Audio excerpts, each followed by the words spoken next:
Hello, everyone. We are here for more coverage of Surviving Bloomington, Mischief Makers Season 7. I am your podcast host, Drew, joined as always by Steven. Hey, Steven, what's up? Hey, Drew, I'm very excited to see how all our unique viewing experiences will affect how this podcast goes. Oh, 100%. The way this episode was laid out, I'm sure we experienced it very differently. And here to talk about that experience with us this week, we have Jon. Hi, Jon. What's going on? Glad to Jon, be here. what's going on, Mr. Podcast Beef? We Mr. brought you in to actually fight. We have a line of people backstage to fight you. I wouldn't be surprised. Real fast for listeners, there's no episode next week. So we're specifically this week, we're talking about half of episode 7. Specifically, we're going to be focusing on the Red Tribe Camp Hospitium and their swap and tribal council. And the reason why we're doing this is because there's 4 hours of footage, Drew? Yeah, there's 3 to 4 hours of footage total for this episode. So we're breaking it down. Bloomington is giving us an extra week to take in the episode, to sort everything out in our brains. So that's what we're doing here on the podcast. So today we'll be talking about the Red Hospitium tribe. And on that tribe, Jon, you have a connection. Tell us a little bit about what do you know about the Red Tribe? Who do you know? I mean, I know Joel. I mean, I met him briefly. No, I know a lot of big players that are on that Red Tribe. I ran a Spartan race with Joel, Eric. I'm dating Taylor. Also know May. Met her early on when I first started playing LRGs. So those are like four big players I really know, and it's interesting to see how they're trying to maneuver in the Bloomington verse in comparison to how I've seen them play other games with each other. Okay, I'm fascinated. First, I love Bloomington verse as a phrase. I mean, from watching kind of the season play out, has anyone kind of surprised you? But are they playing maybe differently from how you'd expect or seen them play before? I feel like May, I know, didn't play for a while, and then she came back. She had an early boot. She spoke about this in CYS. So for me, watching her, it's kind of like the comeback is like she's someone who I feel like she came around the same time I came. So she surprised me how she's taken control. And especially we get to the vote later on, how I feel like she kind of has the majority. She seems to be the head honcho in this tribe. Yeah, definitely based on what we're seeing, looks like she's one of the people who's being more of a leader in that group. Jon, what are your thoughts on this Mischief Maker sort of twist? Like these powers of mischief. Would you have bought them if they were on our season?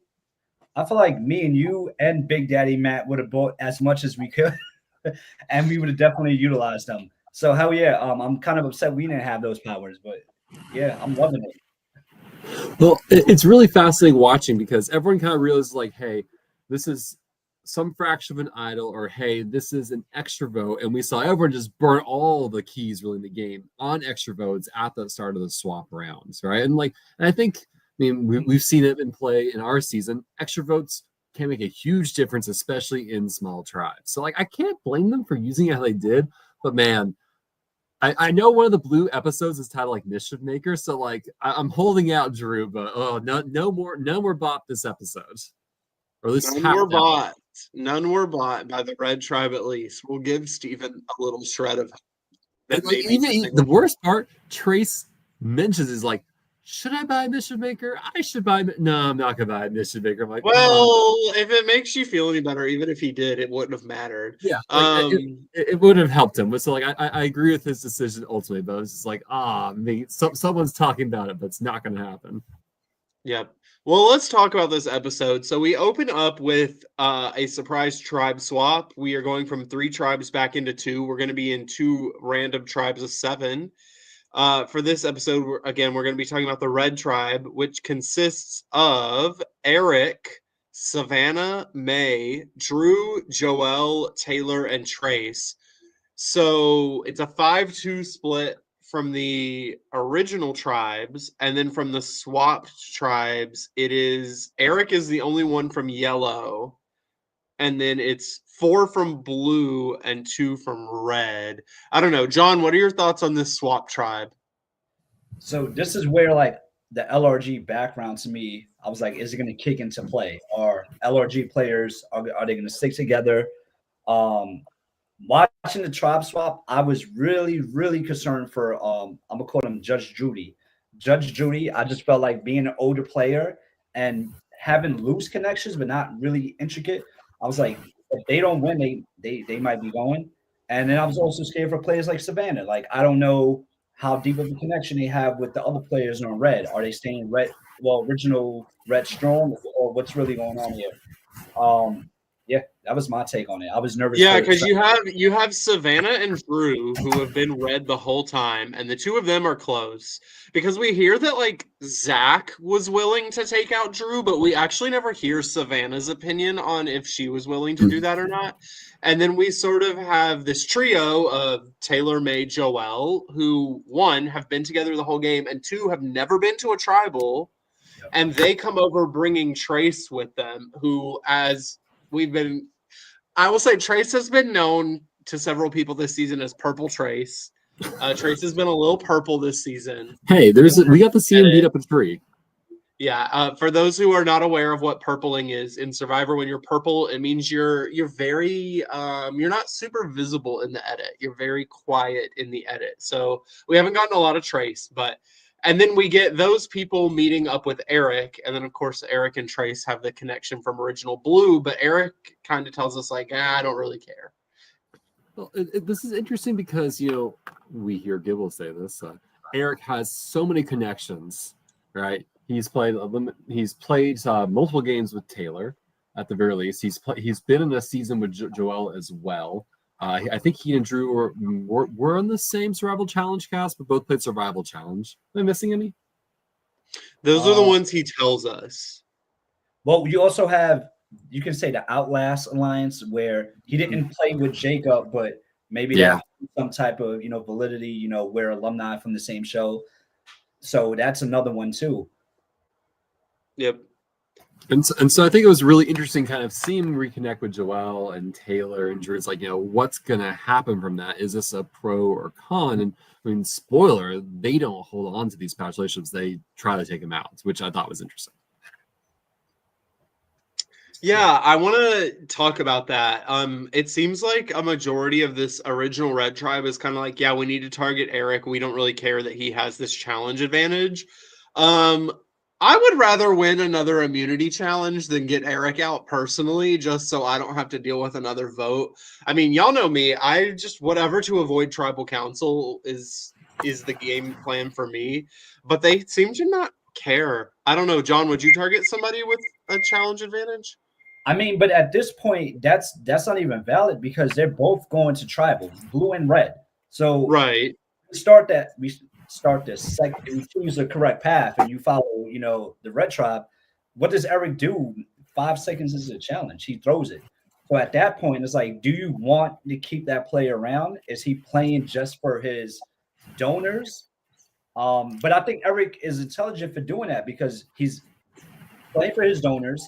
And he knows he's a big name, and he knows he has enough capital that, hey, I could throw this, and I can still probably survive. So I kind of would have voted him out too. Like, I don't know how many more challenges you're going to throw.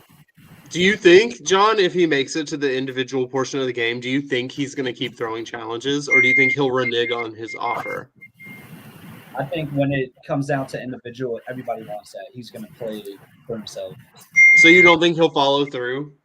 No, that's why he's trying to do it early. That's what I think. Well, so did he promise to throw a certain number of challenges, or like?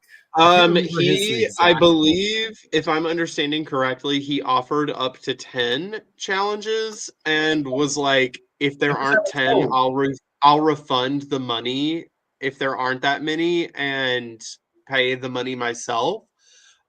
So literally, like, they all filled up. So he agreed to throw every single individual immunity challenge. It's just a matter of, is he going to follow through on that? Yeah. I mean, so if someone's doing this, and this is wild to say, and we hear some talk about this, is that more reason to keep Eric in the game because he's not winning in individual immunity, therefore he is kind of a sitting duck for when you want him to be? It's not enough of a reason for me because immunity challenges are just like whatever. They're like so rarely a roadblock that it's just fine for me. I don't know. So it's the person who really liked winning them. Well, I can't help that I'm good at everything.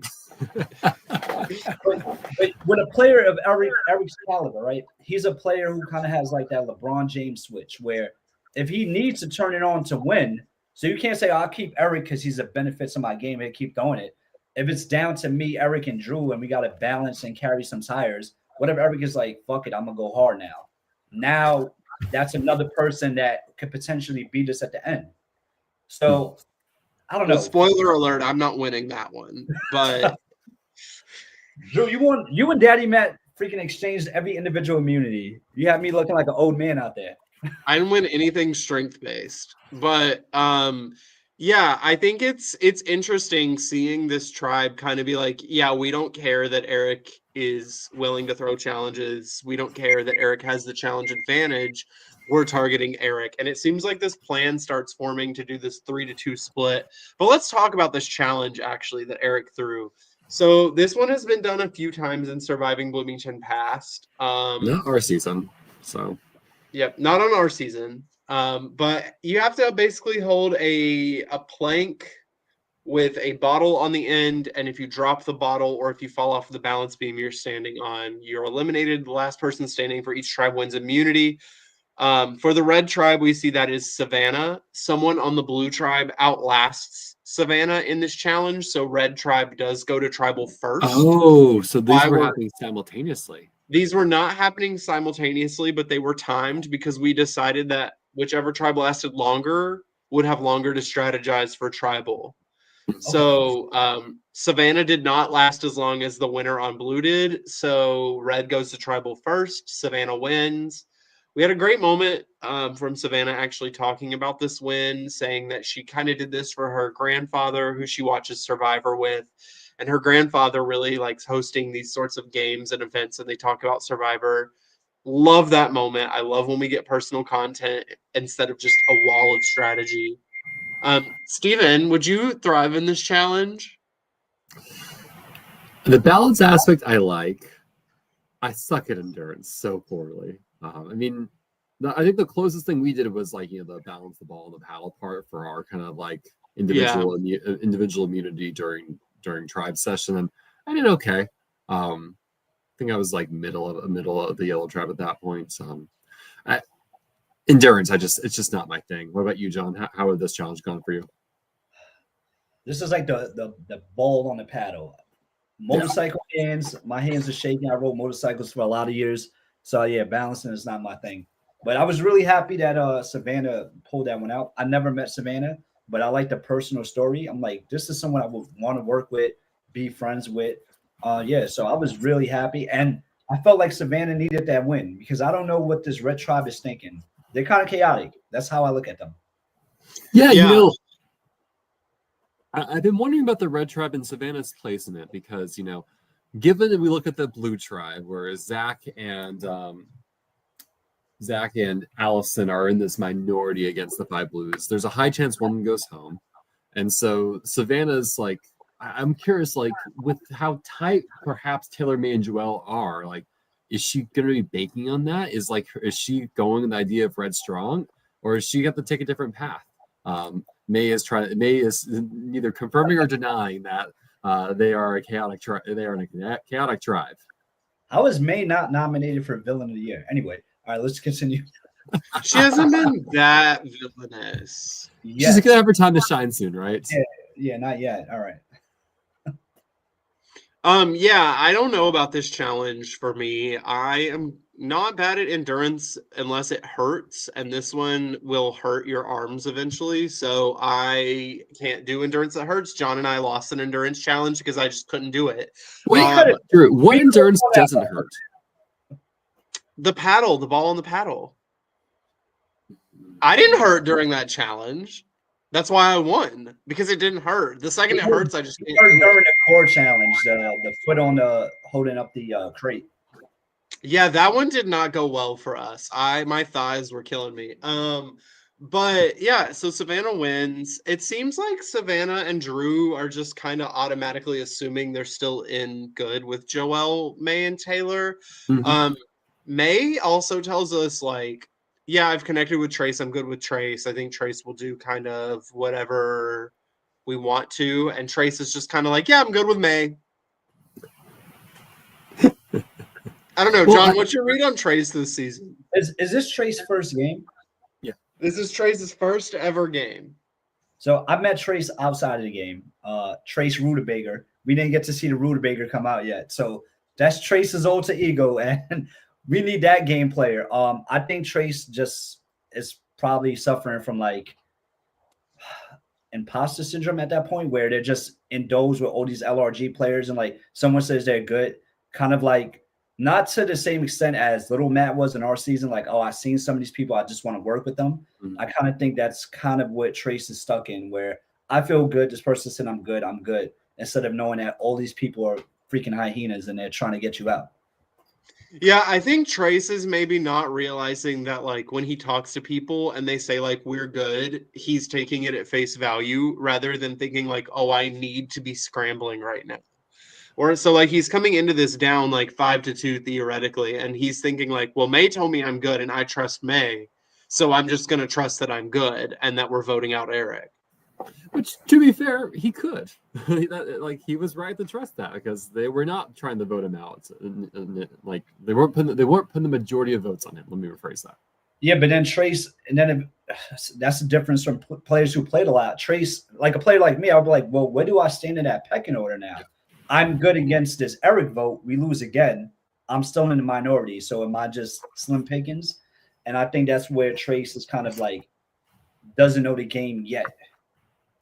Yeah, I think for Trace, you want to scrape through that first tribal, and you just say, hey, y'all, I have 2 keys.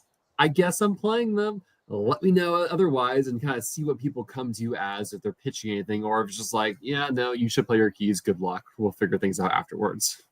Yeah, sure. Yeah. We also get the debut of Eric the Clown. John, tell us about Eric. I have notes on that. So first of all, shout out to Casey for the edit, because shout out to Casey for the edit, and shout out to Eric being just a character. When he comes out the tent and he's jumping around, please don't vote me out, please don't vote me out, and then it like cuts to him saying, I'm a little worried that players in the game aren't taking me seriously. That was just the highlight of the episode for me.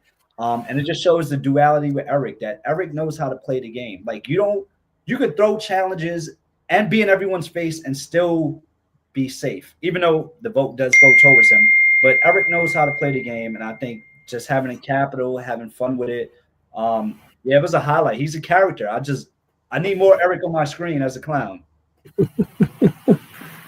My favorite thing was Eric talking at one point, like, how awfully uncomfortable the outfit is, because it's like you're in Indiana heat, it's humid. This is like a Halloween kind of costume that kind of just plastic on you, and so it just catches everything. It just was like, boy, that is some sacrifice to wear there. The wig and tutu was funny, but this was just like, oh man, this is commitment. Yeah, I don't understand how he's keeping that clown nose on. I would be getting so irritated with it on.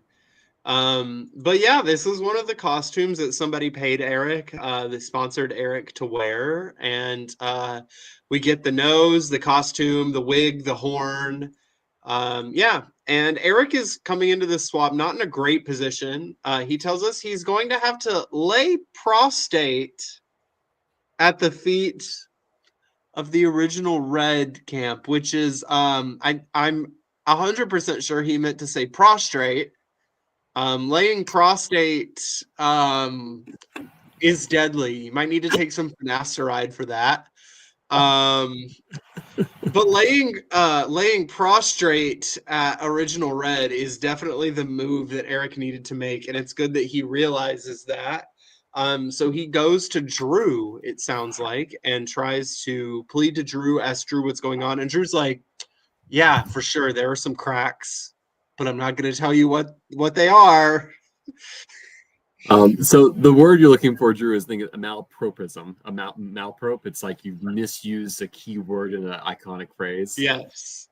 Yes. Yeah. What'd you think about that confessional where Eric talks about his interaction with Drew, and Drew's like, playing cagey. I mean, we've heard this about Drew. I mean, multiple people have said, yeah, Drew's playing a pretty straight up game. He's sticking with the people he's working with, but he's not giving away a lot of information. He's playing very straight up. This doesn't feel like straight up if someone says there's cracks, but doesn't elaborate and just kind of leaves you at It's that. straight up for him to be sticking with his original people and not giving anything to the people opposing him. Yeah, but I guess that's the thing. He teases with something. He says there is something, and then just kind of doesn't say anything else from there. It's like, oh, I've said too much. Well, yeah, I guess if you're Drew, it's like, yeah, we'll keep Eric busy while we plot his downfall. I don't know, John. What did you think?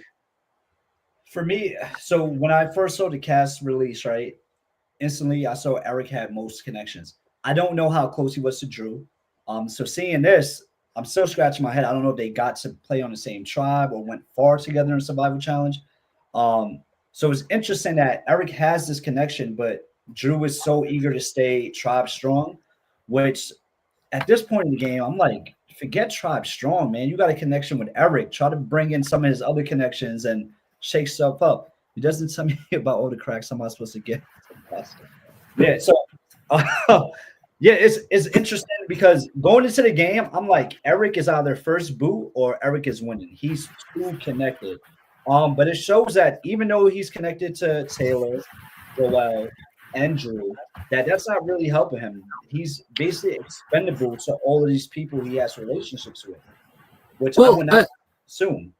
Yeah. It's day 3, right? We're day 3 in the game. We're down to we've eliminated 6 players down the final 14. That's been a lot of gameplay. And so, I mean, I think it's interesting kind of question at what point do these outside relationships, are they dominant or subvert not dominant to like these new in-game relationships that have happened? Well, based on this episode, they are falling to the background because none of Eric's pregame relationships saved him this episode because he would have been voted out if his keys didn't hit. So it seems like people are really, really sticking with original tribes right now, which is crazy considering they weren't even in the original tribes for all of day 1. No, to be fair, Eric won. Who would he be spearheading for this vote? Yeah, like who's Trace? It's like I mean, he has to go for Trace and then try and flip it on somebody like Drew or Savannah. Yeah, but if he goes for Trace, they lose again. He doesn't win. He's on the chopping block. Or yeah, he has to go for Drew or Savannah, I think. Okay. I don't know. Yeah, no, it's just a overall hard situation to be in, like when you're swapped to the minority like that. Yeah. Let's see what else is going on this tribe. Joel, May, and Taylor are staying pretty strong with each other. It seems like they're pretty naturally clicking back in with Drew and Savannah. I can't really tell what Joel and Taylor's plans are. They're getting a little less screen time. I don't know. Could either of you pick up on what their plans are moving forward? Well, I live with Taylor, so I know I get her meta commentary as I'm watching the episode. She her plan was she didn't know when they went to vote they were gonna get new bounties. So her plan was, I'm not gonna vote for Eric regardless because I know he's going home. But I need to collect on Trace, so I need to vote for him so I can get their key, basically. Right. She gets to the booth and realizes she has to join a new bounty. And then she said she really wanted to just work with Trace at that point, but it was too late to change plans. So that was kind of her idea. She already knew Joel and May were going Eric, and I guess those two are the closest ones she's with right now in the game. So she knew where the vote was landing. She just had to vote Trace to get the key. And then when she went to the booth, found out Trace is not the bounty anymore. Yeah, Drew, can you give us some more insight about the decision to have the bounty reroll at the booth? I would love to, but I don't remember. If I had to guess, we forgot to redraw bounties, or we were behind with the schedule for the day, and we're like, we're just going to combine it with voting. It had to be one of those two because I know it was not planned. Yeah, because it's interesting because I feel like a lot of strategy was based upon whose bounty is who and making sure people voted the right way to collect the keys. And at the end of the day, I don't think with the bounty swap, I think everyone votes wrong. Like Savannah gets Trace's bounty, Savannah votes Eric, Trace goes out with 2 keys that no one gets as a result. It's all kind of like a bit of a disaster in terms of like voting efficiency. I wonder if that was designed by Casey to disrupt plans and make people play frantically, or he didn't think this was gonna be the way it played out. Wasn't a plan. It wasn't planned to draw bounties at Tribal. I'll say that. I think so. You're gonna laugh. So have you all seen the scene from Australian Survivor like 2017 where they get to the voting booth and they just shout the name of the person they're voting for, and like so that everyone in the alliance knows who's the vote for because everyone's just shouting the person's name? You all see that scene? Yep. Because they don't have time to scramble. So when they go to vote, they shout the name so the rest of the alliance can hear who to vote for. And I feel like they should have done, like Savannah in the moment should have said, I'm going to flip my vote and I'm going to shout it to the world. Say, I am sorry, Trace, but I drew you as my bounty. And so her tribe knows, her alliance knows, like, Savannah's flipping for good reason. One of us should maybe flip as well to get it back 3-2 Eric. Or whatever. So pull a Tyler Henderson in. Yo, Daddy Matt, I'll see you on the other side. There you go. Exactly. Well, we see how that worked out for Tyler at that tribal. Poor Tyler got blamed for everything in season 6 that he had nothing to do with. All right. So Eric has a comment.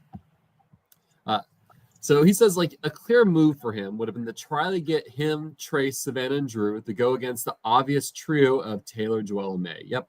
Unfortunately, I was too loyal to my friends to consider that. That's why people probably keep calling me Loyal Eric. Says the potential villain of the year. I laugh when Eric. Eric hasn't done anything villainous on this season of Survivor. I would just like to say. Eric has not done anything villainous. That being said, go and lie to everybody and run and tell everyone what they said so I can get my name off the dirt. That's pretty villainous. That's just called playing Survivor. And if you have a fear of clowns, this episode may have been triggering. Yeah, it's true. Yeah, there should be a trigger warning on this episode. Yeah, I think, Eric, that makes sense. Like, with you and Trace going to Savannah and Drew, that's like the ideal world. But unfortunately, I think in the real world, Trace is sticking with May. And then Drew is playing a pretty inflexible game from what we're seeing. And it seems like Drew is just locked in with original red. So I think, like, that's definitely ideal. But unfortunately, that sucks. Because theoretically, Eric and Trace together had an extra vote with their keys, but that's a hard ask and call when you're in a minority like that and you're really banking on people voting with you. And if it goes wrong, you're in so much trouble. Yep. So there's this 3-2 split planned with putting 3 on Eric, 2 on Trace, and then Trace and Eric can vote for whoever they want. Trace ends up voting for Eric, I believe. Hold on, let me pull up my little voting chart. Yeah, I have 4 votes Eric, 2 votes Trace, and Eric has keys. Yep, that's correct. Eric plays 2 safety keys. Yeah, it seems like Eric and Trace really did not click. We hear about this multiple times together. Okay, because I knew like Trace and Eric both were in the commercial, so like this isn't working out, but I didn't realize it was so like. Well, and to be fair, they're not 2 people that, like, if you know them, like, I don't, like, know them. I know Trace a little bit more than Eric, but they're not people that, like, I would necessarily put together and, like, assume would click, you know? But, yeah. There's a 3-2 plan put together. Trace votes for Eric. Eric votes for Trace. Eric plays 2 safety keys, and Eric ends up safe with only 2 safety keys. Eric voted for Trace, or he played the keys? He played the keys. Eric played the keys. Sorry, Eric played the keys. The second Trace vote. That's what I forgot. Yeah, Trace voted Eric. The second the trace votes were Taylor was and one. Drew. Drew and Taylor was the split on that. Okay. I don't know if that's telling that Drew voted with Taylor on that, if that means anything, or it was just for the plan for the 3-2. It feels like there's a plan because Taylor again comes in thinking she has Trace as a bounty and says, I'm going to vote Trace no matter what. And then probably is like, all right, we need one other vote. Who's up to do it? Maybe Drew. Okay. And maybe they probably were just like, hey, you and you do this, you and you do this. Yeah, and that could save face with Eric too for Drew's reputation. Like, we know each other. I didn't vote for you. If you come back or if you're on jury, like, we don't know where the game is going at this point. Yeah, I mean, what does Eric do from going from here forward? Go and look for keys. Yeah. I mean, or I'm thinking maybe it might be another swap or a merge. Is getting down to numbers. So if there's a merge, I think Eric is fine. I definitely almost just fell out of my chair. Sorry. We do actually hear Drew talk about this a little bit. Drew's like, well, last season they merged at 9, but this season there were a couple more people, so maybe it'll be a couple rounds earlier. So I don't know if they're thinking like 11, 12. Obviously, after this, there will be 12 people left. And then, of course, we have Redemption Island that has not played out fully yet. And we don't know if one person or 2 people come back because our season is one. The one with Stacy, 2 people came back. So I'm thinking if Eric makes a merge, the target is off Eric. At this point, it might become tribe versus tribe. Who's the leader of what tribe? So May might be in trouble on the other side. Maggie might be in trouble. We don't know what's going to happen. Yeah, because like I think I haven't watched the Next Time on Survivor clip and the little like all the videos to find. I get the feeling that we would have one more tribal council, merge at 11, bring a person back, the 12-person party. Mm-hmm. Yep. But I want chaos. I want Gibble to come back. I need some chaos on the screen. I want Gibble to come back for the purposes of my draft and because I think Gibble is a really good confessionalist and a really fun player to watch. So I also would love Gibble to come back. Gibble got nominated for something. What is he nominated for? LRG Newbie of the Year. Oh, okay. So that's something. Yeah, so we go to Tribal. Obviously, Eric plays his keys. They pay off. Wait, hold on. You're a little bit bitter. Most important part, the damn noses. The noses was the highlight of the episode. The thinking ahead to bring noses for other people is just like 4D chess. Inspired. Because somebody asked me, somebody was like, were those provided by production? No, that was an Eric Eldridge original. That was all Eric, and we love to see it. I love Joel so much, and I love the fact that none of them fit, and Eric had to keep handing him a freaking nose, and they just wouldn't fit on his face. I like that KC wore a nose when he did the vote reveal. Yeah. So like, kiss.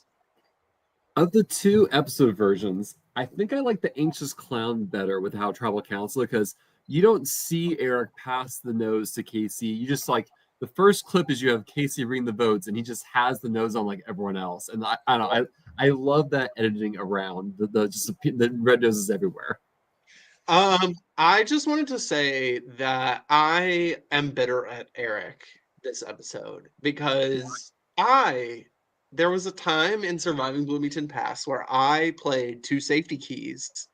And they did not get me safety. Mind you, I didn't get any votes at that tribal, but it still would have been nice. It would have felt nice. Eric, a 2 out of 6 is crazy.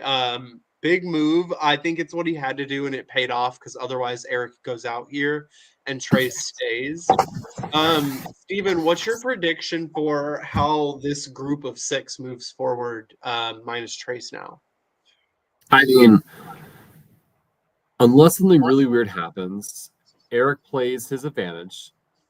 Either they win next challenge, they're good, or they lose next challenge, and as a result, Eric, I think, will be the vote.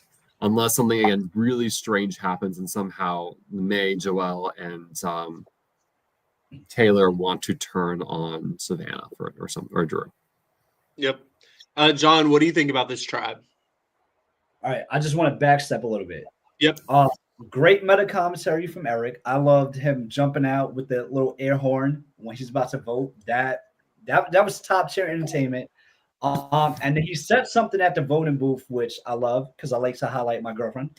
Many players have died by trusting Taylor. And the crazy part is Taylor doesn't vote for him because I think she's trying to save face. So that was all great. I think moving forward, you see Eric as a threat now. If it's not going to be a merge, with his challenge advantage, you still try to lose just because you already have a name that everybody landed on before. It's like, you know, when you play Survivor, somebody said Drew once, he didn't go out. Well, I don't want to ruffle any feathers. I'll say Drew again. So Eric needs a merge right now, or Eric he's done. He's in a boiling pot of water.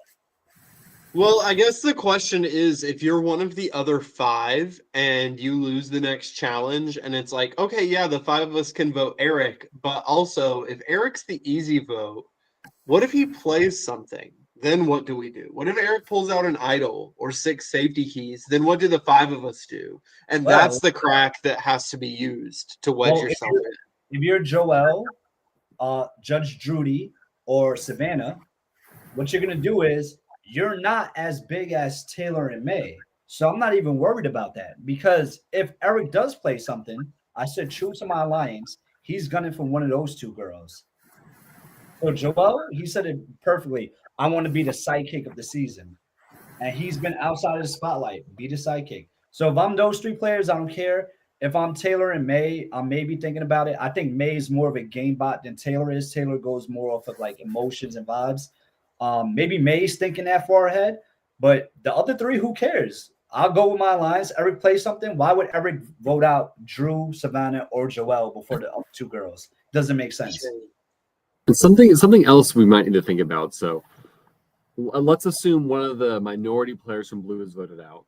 And so you have 2 tribes, the 5 people from original tribe with 1 easy boot, right? You have Eric for one, and then whoever's remaining of Zach or Allison for the other. And what's to prevent the majority of the lines from one side funneling keys to the person being voted the other, right? You don't know what advantages will be transferred across tribes that may help protect them or change things. And so there's just such a risk with having all in like one. And also, May is like, did you not see me cry earlier? I am emotional. I think May is a good point.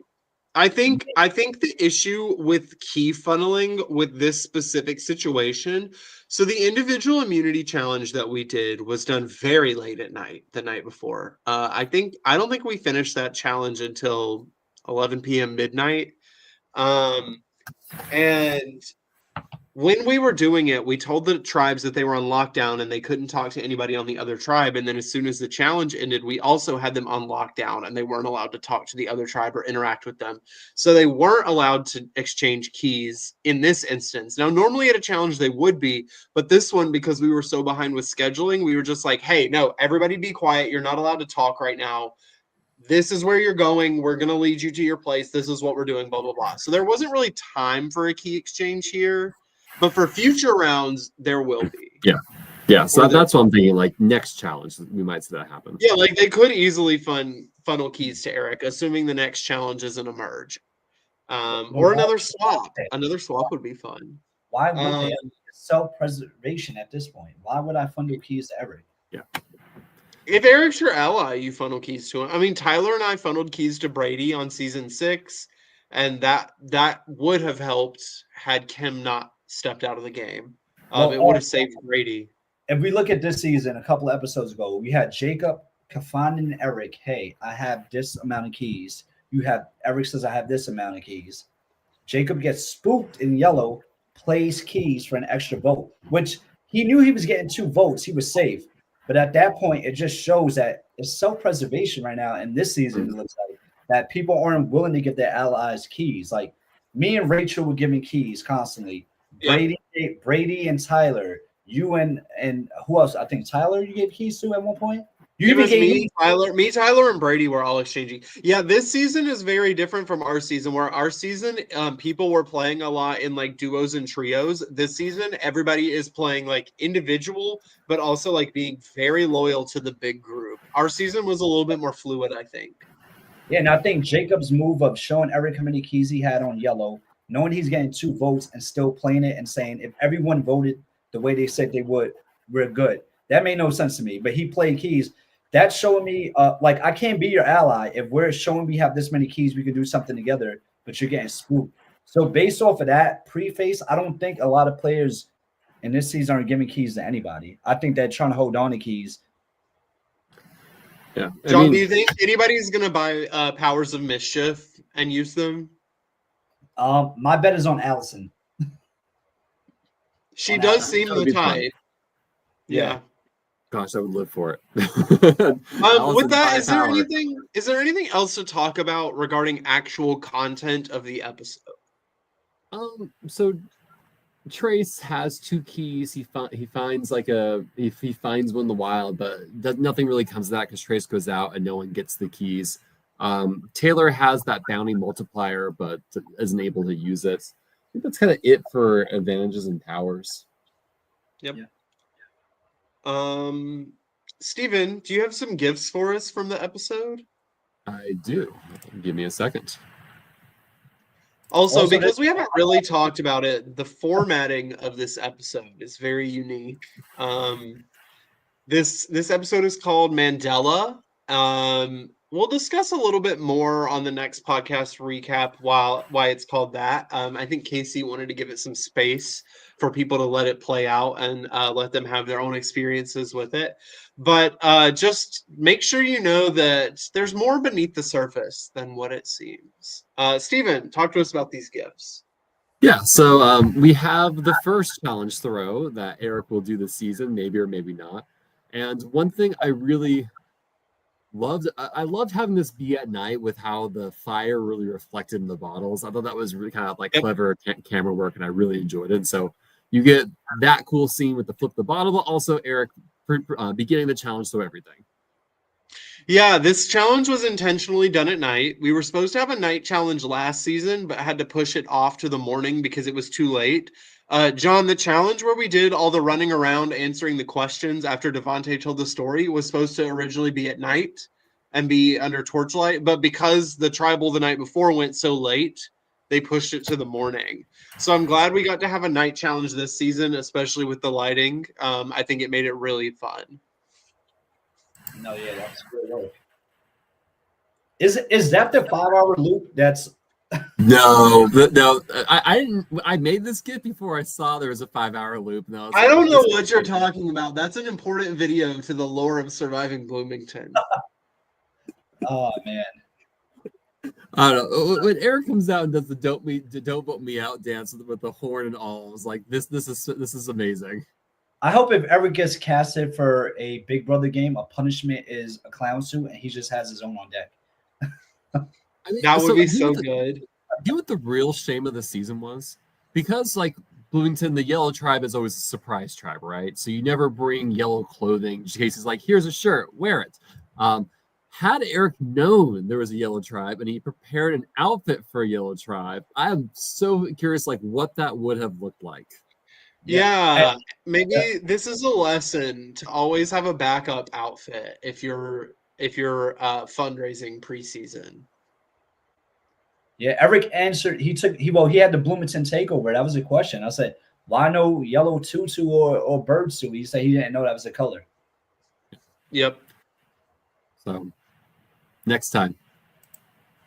All right, and so like just again, just a couple more like your normal Survivor players with Eric in a clown suit.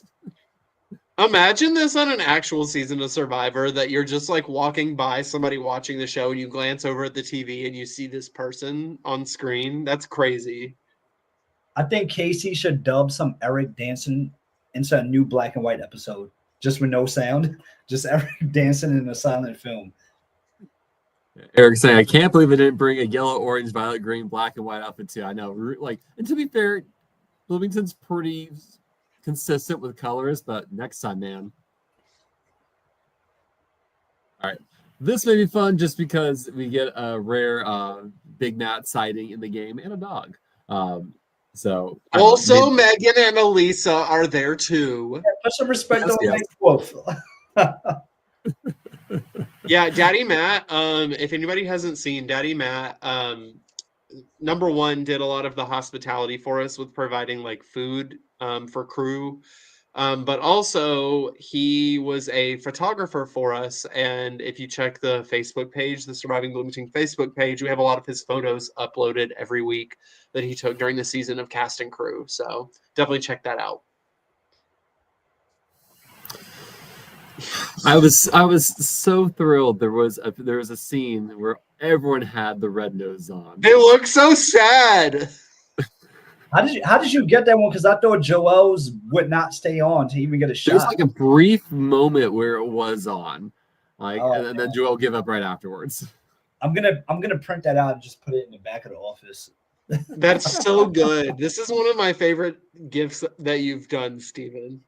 I mean, so when because I think it's Judge Drew puts the nose on first, so I was like, oh wow, this is funny. And then it starts being a thing. I'm like, okay, I'm gonna get a scene where all this is happening, and I'm watching the timestamp for this.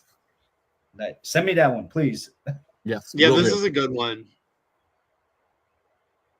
And then to round it out, we got a Gibble sighting. I love Gibbo saying, I sit here just to wave at people when they walk by or something. And that's what he did. Every time he would come to the top of the path where you see that little sign right there with the skull. That's where the path split off. And we didn't really tell him that he wasn't supposed to be up that far, but he would just come with his stick and he would stand at the end of the path and just watch as the tribes would go back and forth from camp to challenge to tribal to wherever. It was very fun. I'm so excited to hear from Gibble on Redemption with what else going on. We got a couple of glimpses into it this episode with what all Redemption may entail. So definitely excited to chat about that. Real fast, I'm going to go back a gift because May mentioned, can we talk about the scarves? And I think we should talk about the scarves because what a payoff. Yeah, the pulling the scarves out. How does one pack this much? That's my first question. Well, how do you bring this much material into the game? Hey, Seth had a full fanny pack with everything you can need it and a book last season. Yeah, so. Seth probably had Eric in his fanny pack, to be fair. Yeah, Eric's outfit for season 7 ready. Season 8, take notes. Well, I'm waiting for Ghost Island. And Ghost Island gonna have the red nose that didn't fit Joelle on there or something like that. I don't know. It's gonna be Trace's red nose, and it's gonna be cursed. But like Casey, I want to play that nose. Well, it has to fit on your face. That's something you can play Trace's red nose as 2 safety keys because that's what Eric idled him out with. That's the Ghost Island. I want to highlight those safety keys. I really love the way Casey kind of switched it up where it's in the audience's face. You're not putting your hand in there. The keys are laid out at the tribal and you see him flip it over. Not that Casey would ever cheat, but it kind of just people who play orgs that have been burned by those random wheels, like this is something to help clear your conscience. Like you play Bloomington, it's all fair and yeah, whatever happens is up to fate. So I really love that he has the safety keys out there and open. I do think this came from, there's that one tribal council our season. It's the merge. I think it's that double tribal where Jamie and Danny go home. And so many people play shots in the dark. Casey runs out of groups of scrolls. And there's just this panic. It's like, I need more scrolls. And so Melly and I are in the back making more scrolls for him. So I think this is his way of like, we can easily, we just have 6 pieces of paper. It's right there. No need the panic of everyone shots in the dark. I feel like that was a good solution to that. Yeah, because didn't Brady play 21 keys out of 23 just to be safe? And I think that's it. Oh, nope. I have one more.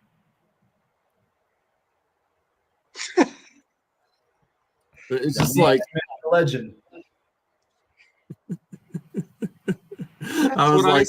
That's what I see when my name starts coming out of the urn. Just the clown nose. Man. Oh, this is too good. Casey, please make this your profile picture.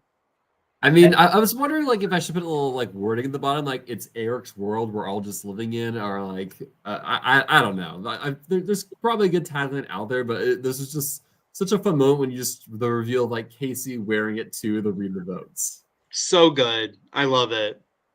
Yeah, Casey, I am requesting this to be a profile picture quickly. It's too good. Yeah, and those are our gifts for the week. With that, let's move into something that I have not thought enough about, and that is the Bloomy points for the week. To explain to those who don't know what Bloomy points are, we give 6 points each to players in the game for sort of like a player of the week thing. It can be based on any criteria. It can be best episode of the week. It can be who has the best trajectory, who's positioned best. But we're going to give each a 3, a 2, and a 1 point, and we'll see how that goes. Also, yes, Casey, we will hold you accountable. Steven, have you thought about your Bloomy points? What are you thinking? So here's my challenge. I feel like it's hard for me to really differentiate between Taylor, Joelle, Savannah, and Drew this episode. Sure. I mean, so I'll kind of talk. Can I just talk through those 5 and kind of say my pros and cons because I don't know how I'm doing points. Yeah, go for it. Yeah. While we wait for John to return. So my pro for Taylor, she votes correctly for Trace. She does it in a very like thoughtful way to try to get the bounty. Doesn't vote against Eric. We see those conversations with Eric, so we know there's like some sort of relationship there. And so I think that's so. I'm actually pretty high on Taylor. May as well because May I really liked May really working on her relationship with Trace. And really focusing like because in many other worlds Trace survives and Trace will be here in the next round. Maybe there's a world where May fights to keep Trace and takes out Drew instead. Who knows? So I like that a lot, and so I like what May was doing. I have a hard time. I don't feel like we got good insight into what Joelle is up to this episode. Savannah, I love her winning. That gave her a lot of options in turn and then freedom. I do think it was a mistake not taking the stab and switching her vote up last minute on seeing how seeing her a bounty was. And so I think it is a knock against her. There's a loss of 2 keys. And given how little keys are in the game, I feel at the moment, that matters. That matters a lot. And so I wish she had done something crazy in the moment, like scream, "I'm voting for you, Trace," so everyone knows and whatever. Trace, I think he does everything right until the very end. I think Trace, I mean, yeah, Drew's like, I'm not seeing it, but I think... I don't disagree. I'm just thinking through it. I mean, I think, what did Trace do? Trace laid low, let the target be Eric, cemented a relationship with May that maybe would have helped going forward. I think where Trace messed up was not kind of thinking like, will Eric play safety keys? And should I play safety keys also just in case? And granted, if Eric goes home, Trace is sitting not pretty, but he's sitting with some confidence like I can just play safety keys next round. But I do think that was the big mistake on Trace's part, not saying I think Eric has more than one. I think Eric will play them as a precaution. I just need to play them too. So and then with that, oh, go ahead. Yeah, and then I'll just finish up. Eric, I think Eric kind of in a comment kind of said it really well. I'm going to find that comment. Talking about what I would do if I had agency is like talking about what fish would do if I had wings. And Eric just doesn't have really agency this episode and kind of throws everything against the wall. And, his path forward is straightforward. And I think his real win is reading that, like, if Taylor's saying I'm safe, I don't know if I trust that. I'm going to play with safety keys and ends up playing out. So all in all, I'm going to do 1 point Trace for, I think, doing everything right until not at the very end. So that's where I'm at. And I've talked through all my thought process here. Yeah, I think my 1 point this week is also the most difficult. I think I'm looking at sort of who historically has been in a good position, and I think I'm gonna go with my 1 point for Taylor. It was between Taylor, Joelle, and Savannah for me, but I think Taylor seems to be positioned the best out of those three. Joelle has been more of a numbers guy through the season, whereas it seems like Taylor is putting in a little bit more of the social work. So I'm going to go with Taylor for my one. John, who's your 1 point going to? I'm giving my 1 to 2 people. I'm breaking the rules. All right. So my first number 1 is going to go to Joel. Playing his sidekick role, he doesn't need that much screen time. He's never going to be mentioned, and he has tricks in the sombrero. So Joel's getting 1 point. My second 1 point is Taylor, just because I love all the angles she's been filmed at. So great shout out to production. So yeah, I'm going with beautiful Taylor. Also, just based off the episode before that, where she kicked ass on that yeah, he's laughing when she kicked ass in the tug of war. So yeah, Taylor's getting 1 point. I love you, babe. That's my 1 point. I'm curious, is there any like insights she's dropped while watching this episode? Like any favorite like moments of she's like give commentary on while watching this with her? No, so like me and her openly just talk shit to each other all day. So we're like, oh, you're gonna get voted out next week. And I'm like, if I was there, you would have been voted out. And she says the same to me. So I don't know what's happening. So I'm surprised she's still in the game. All right. So are we on the 2 points, Drew? 2 points. Yeah. I'll actually lead off the 2 points. I'm gonna give my 2 points to I'm so torn, Eric. I think Eric had a really good play. Obviously the play of the episode with his keys playing off, but also like it's great. He had this big move, but it's also like you were in a position to where you had to rely on a 2 out of 6 shot at safety, or you would have been out. So you're still on the bottom, very clearly on the bottom, socially and strategically, despite having a good play, but you are definitely getting points for having the good play. So I'm going to give my 2 points to Eric.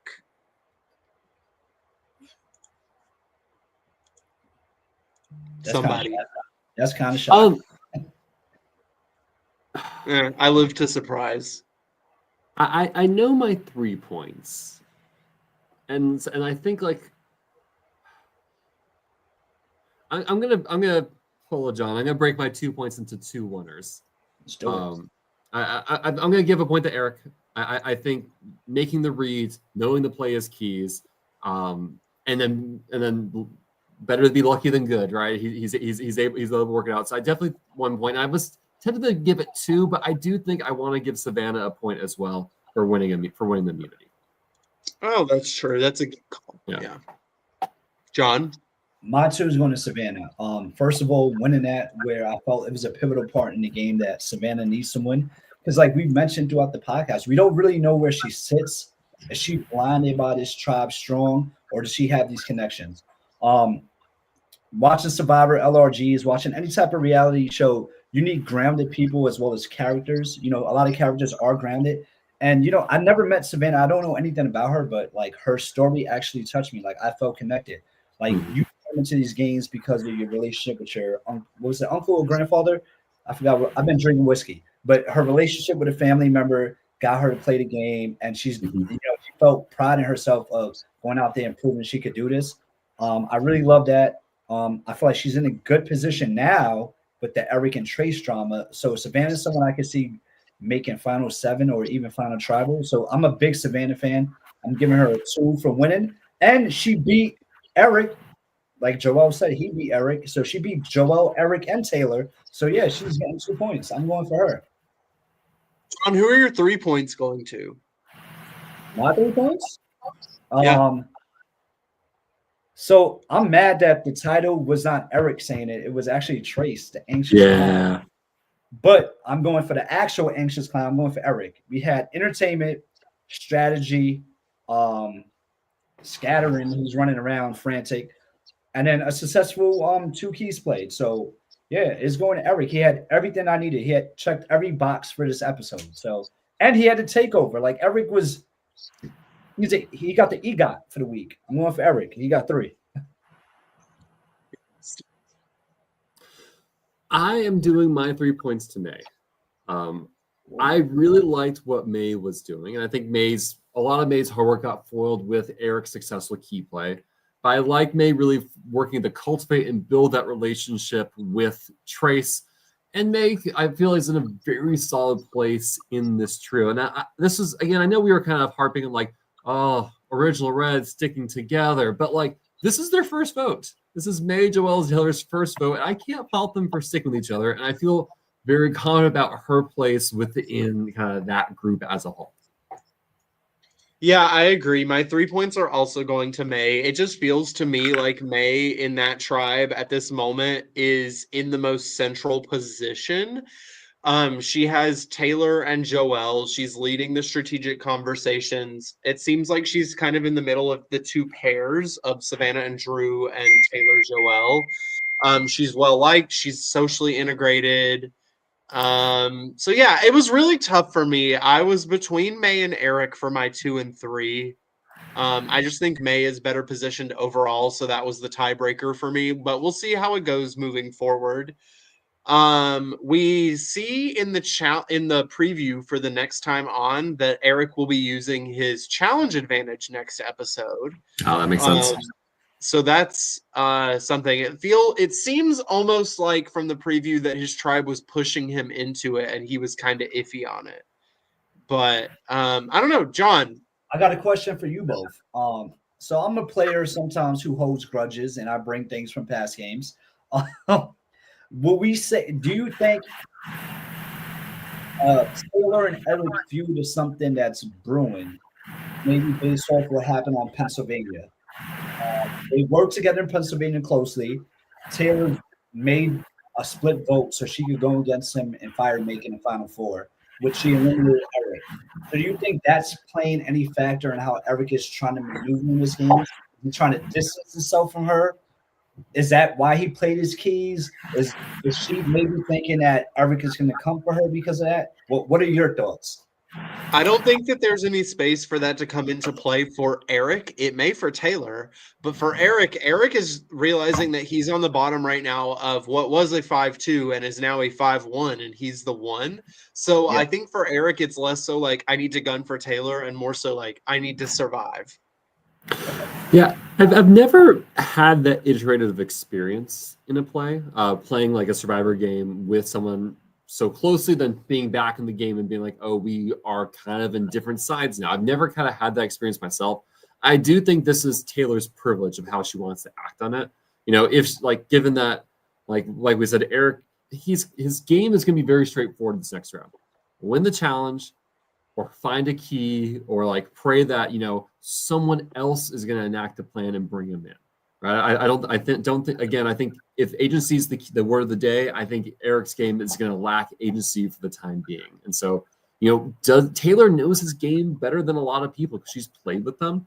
You know, to what extent does she think that's threatening? And we hear Eric is a big threat, blah, blah, blah, a lot. But like, if everyone says you're a big threat, that probably means you're not a big threat. You're an overt threat, and you're going home. So I don't know. Jon V and I have never once been told that we're threats, so we don't understand what that experience is like because we both play very under the radar and quiet games. Yep. Steven, you're used to being told you're a threat, so maybe you can relate. Steven's great sneakers. That's how much of a threat he is. Some incredible hawk. Here, I'll tell you a fun story. So I did a 2-day game last summer, and my tribe is going to the second tribal council. It's 7 people, 6 locals from Durant, Oklahoma, and me. And I'm like, oh gosh, I'm in trouble. And the vote is, I'm able to get the vote on like kind of the quiet guy, which I felt bad about. And he comes to me and says, I'm voting for you because I think you're playing the best game. I'm just like, oh my gosh, like I'm so flattered but so horrified you're saying this to me in the second tribal council. And then he gets voted out, he comes back redemption, it's merged, and he basically says like, yeah, I'm gonna be gunning for you at some point. I'm just like, oh my gosh, I'm like so flattered but so horrified by all this interaction. It's a mess. But with that, I think that covers the episode. Anything else to say about this episode, where we're at in the season, looking forward? All right, I have a couple of small things. Go for it. So the scene where Trace arrives at Redemption had me laughing because Trace does not think there was an intentional split. Trace seems very keen, like, no, some people voted with me. And then so and I think it's clear from the episode this was a very intentional 3-2. And you hear Danny say, no, that was intentional. Yeah, 100%. Poor Trace, not having the experience. And then we get the Savannah part 2 where they speak to Carlos at Redemption, and it was like, who's left? And Carlos goes, oh, bye, Savannah, which kind of shows like the veteran player of him having a read on who's on that tribe, and him kind of saying, well, Eric could probably be better than Savannah, and Savannah will get cut because Eric has more experience.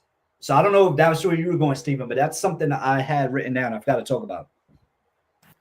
And then we get the scene, the fire is lit, the first Redemption scene, at least the only one I've watched.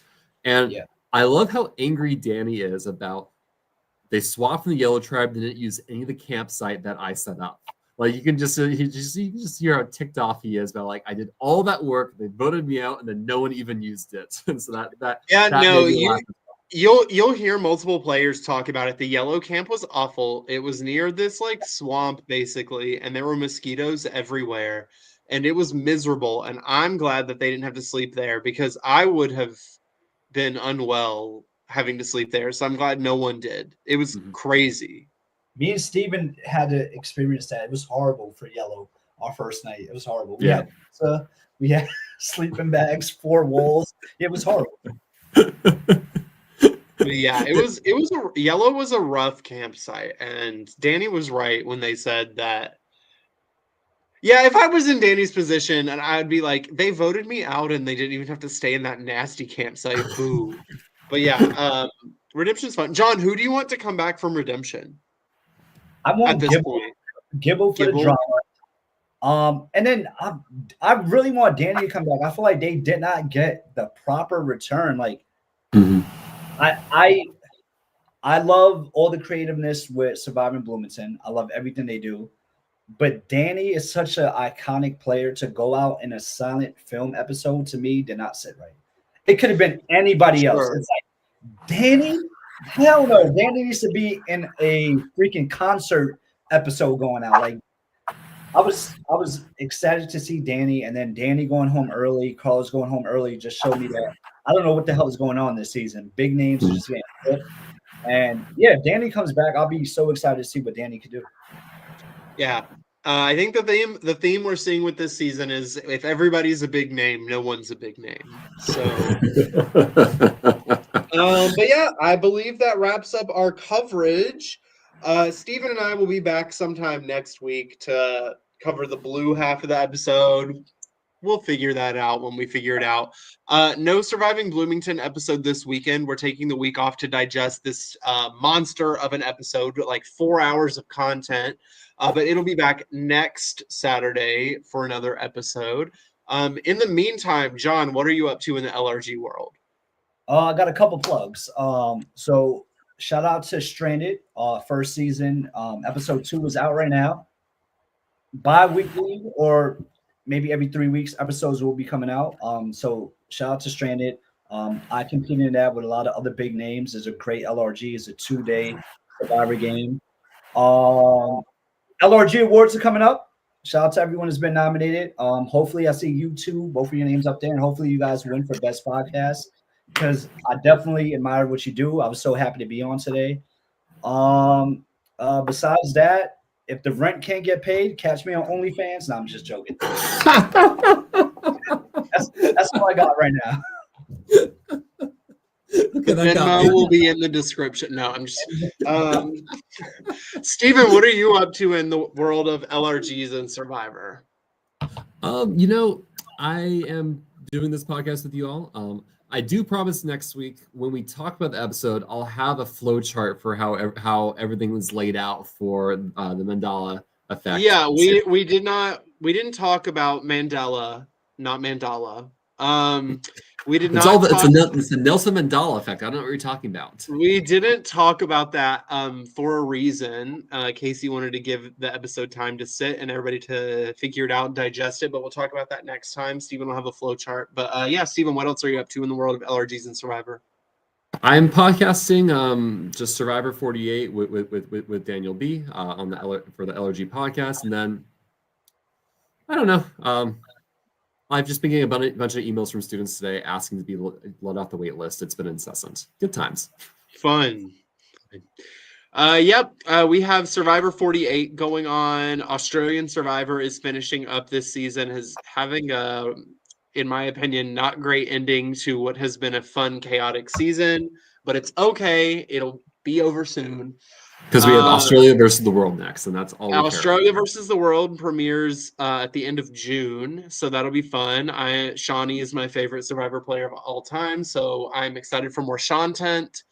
And yeah, Surviving Bloomington is casting right now. If you're interested in playing in season 8 of Surviving Bloomington, please apply. Go to the Surviving Bloomington Facebook page, go to LRG Casting, the Instagram page. Make sure you subscribe to Live Reality Games on YouTube. Follow them on Facebook, LRG Casting on Instagram and Facebook.